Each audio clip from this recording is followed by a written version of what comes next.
একটা মিষ্টি তৈরি হয়ে গেছে। দেখুন কত কম সময়ের মধ্যে মিষ্টিটা তৈরি হয়ে গেল। মিষ্টিগুলো দেখতে দেখুন কতটা সুন্দর লাগছে, দেখে বোঝাই যাচ্ছে না যেটা বাড়িতে বানানো।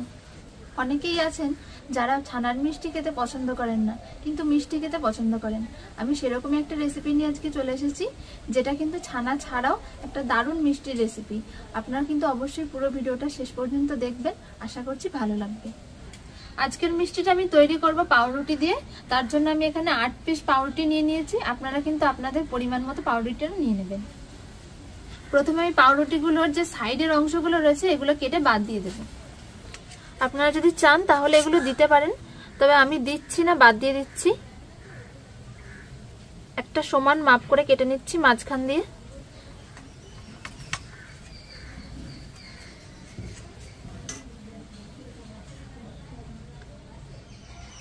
চার ভাগ করে কেটে নিচ্ছি। এবারে সমান সমান 4 ভাগ করে কেটে নিয়েছি। বাকিগুলো এইভাবে কেটে নিচ্ছি।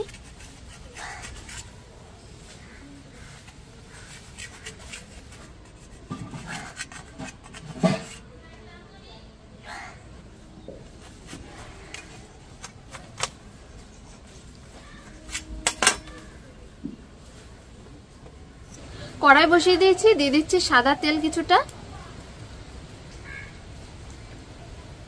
তেলটা একটু ভালো করে গরম করে নেব।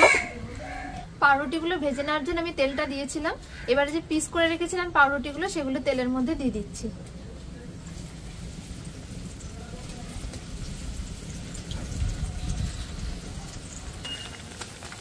এই দেখুন দেওয়ার সাথে সাথে কিন্তু পাউরুটিগুলো বেশ লাল হয়ে গেছে। এবার আমি তুলে নিচ্ছি তেল থেকে ছেঁকে।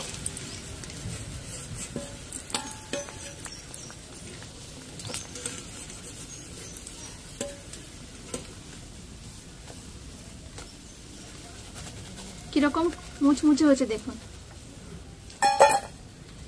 বাকিগুলোকে একইভাবে ভেজে নিচ্ছি।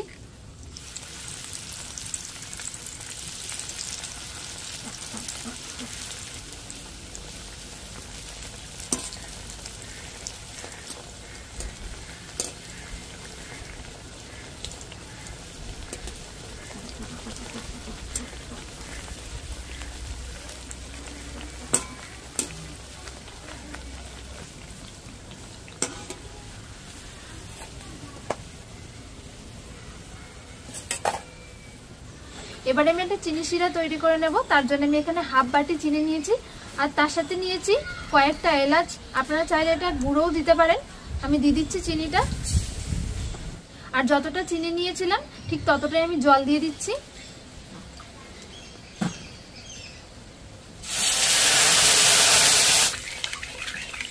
জাল দিয়ে ভালো করে চিনির শিরাটাকে ফুটিয়ে নেব।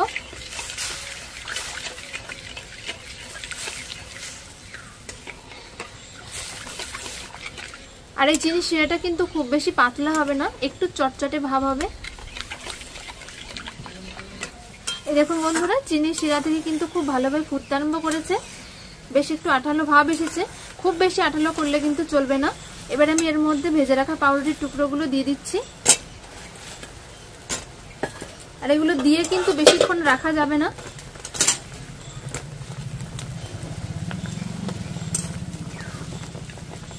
এই দেখুন আমি কয়েক সেকেন্ড মতো নেড়ে নিয়ে আমি তুলে নিচ্ছি।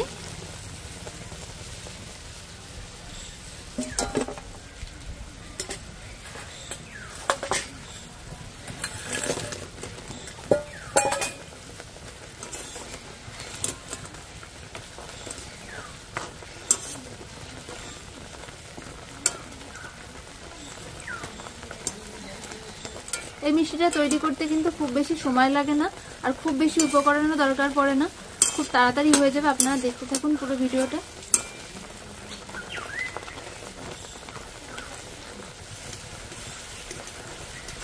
বাকিগুলোকেও আমি ছেঁকে তুলে নিচ্ছি এভাবে রস থেকে।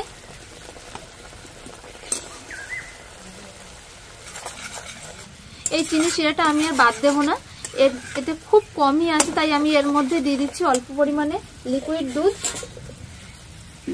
আপনারা যতটা পরিমাণে মিষ্টি বানাবেন সেই পরিমাণে কিন্তু এই চিনি শিরাটা এর মধ্যে রাখতে হবে।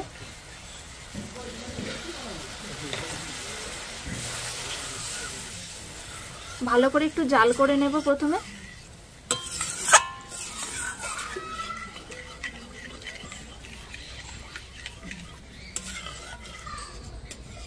দুধ আর চিনি শিরাটা কিন্তু খুব ভালোভাবে ফুটিয়ে নিয়েছি। আমি এখানে নিয়েছি গুঁড়ো দুধ, গুঁড়ো দুধটা দিয়ে দিচ্ছি এর মধ্যে। আপনারা যেরকম মিষ্টি বানাবেন ঠিক সেই পরিমাণেই কিন্তু এই গুঁড়ো দুধটা দিতে হবে।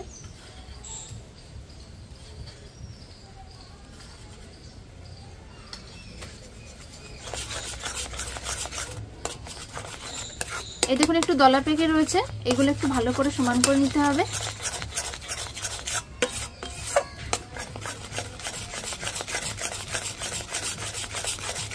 দুধের এই মিশ্রণটা তৈরি করার সময় কিন্তু খুব বেশি জোরে জাল দেওয়া যাবে না, তাহলে এটা খুব বেশি আঠালো হয়ে যাবে।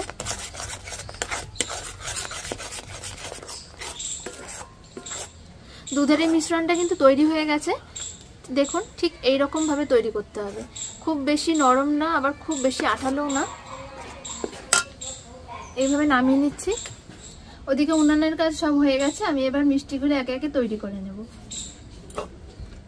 পাউরুটির টুকরো একটা নিয়ে নিচ্ছি, আর তার মধ্যে দিয়ে দিচ্ছি দুধের যে মিশ্রণটা তৈরি করে রেখেছিলাম সেটা। দেখুন নামানোর সাথে সাথে কিন্তু বেশ চটালো হয়ে গেছে। সব দিকে ভালো করে চাড়িয়ে দিচ্ছি।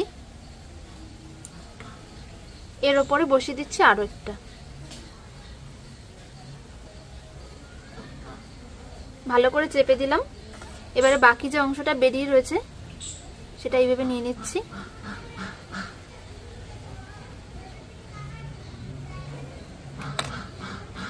একটা মিষ্টি তৈরি হয়ে গেছে। দেখুন কত কম সময়ের মধ্যে মিষ্টিটা তৈরি হয়ে গেল।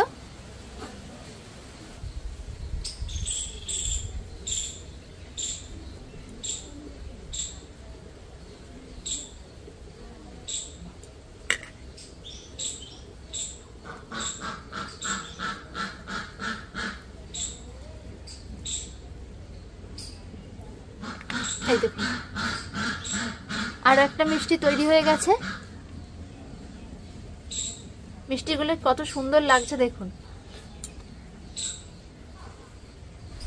সবগুলো মিষ্টি আমার বানানো হয়ে গেছে।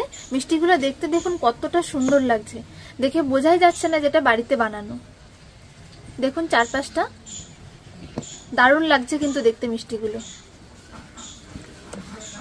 আপনারা দেখলেন মিষ্টিগুলো কি করে বানালাম, আর এই মিষ্টিগুলো দেখুন কতটা সুন্দর হয়েছে দেখতে, আর এটা খেতেও কিন্তু খুব ভালো লাগবে। খুব কম উপকরণ দিয়ে খুব তাড়াতাড়ি কিন্তু আপনারা এরকম মিষ্টি বাড়িতেও বানিয়ে নিতে পারেন। আপনারা যদি ভিডিওটা ভালো লেগে থাকে তাহলে কিন্তু অবশ্যই আমাদের চ্যানেলটাকে সাবস্ক্রাইব করবেন, আমাদের চ্যানেলের পাশে থাকবেন এবং লাইক কমেন্ট করে জানাবেন। দেখা হচ্ছে পরের ভিডিওতে। সকলে ভালো থাকবেন, সুস্থ থাকবেন।